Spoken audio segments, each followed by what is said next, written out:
All right. So how to get real estate agents into being cool with doing attraction.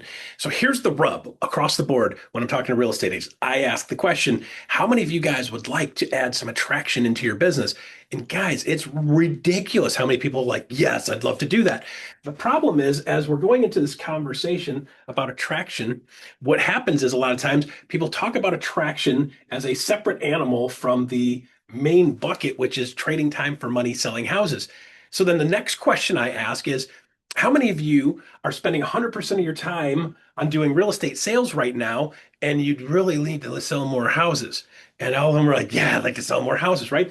So what happens is we start talking about this attraction thing as a separate bucket.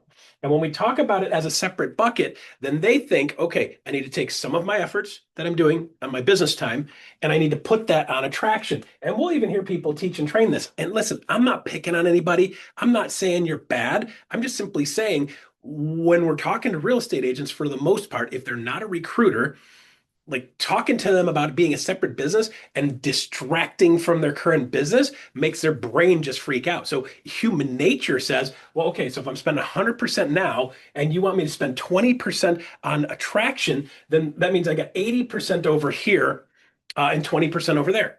It's 100% of my time, right? There's no such thing as 110, 120. So what happens now is when I say, well, if you're going to do 80% of the work on the house sales, do you think your house sales are going to go up or go down or stay even? And everybody's like, down.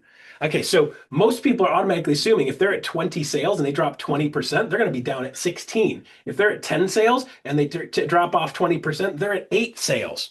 In a market where the median sales price yields commission somewhere around plus or minus 10,000 per deal, that's 20 to $40,000. They've got to think about saying, I got to be okay sacrificing to add that into their business. So for them, most of them are like, well, I don't want to set myself up to lose 20%. Even if it's not conscious, subconsciously, they know doing less work on this is not going to yield them the same dollars. Okay. So what we've got to do is we've got to shift the way they see things. So instead of thinking and seeing it as a separate job and as a separate business, I want you to see it as a business that goes in conjunction with the real estate sales. So I want you to think this phrase. This phrase is attraction through production. Because see, here's how it works. This is what in business we would call a vertical integration.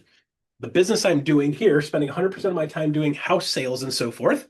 In the course of doing that, I have these people called realtors that I bump into all over throughout my business. And in the course of doing business like this, is there opportunity, if I do a good job as a real estate agent, that somebody says, hey, man, I really enjoyed doing that deal with you.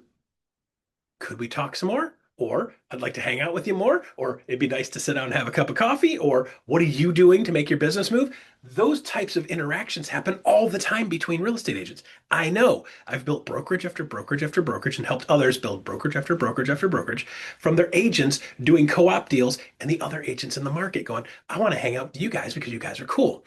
So if we start thinking, I don't want you to distract from this, but in the course of doing this, what are the activities I could do to help build this as a secondary business, as a byproduct, as overflow? Now it becomes an additional income source. So I spend 100% of my time, and then this starts to creep up. It's 1%, and then 5%, and then 20%. And eventually what happens is this one gets to yielding 100% of your income side by side, and then you can swap buckets, right?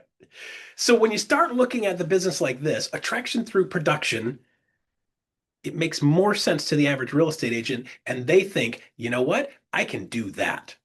So for a video on how to do attraction through production, I'm going to drop a link, a video link into the comments so you can see the video I did. It's like, while you're doing sales, do this. And then you guys can start incorporating some of that stuff in your business. I hope that was helpful today.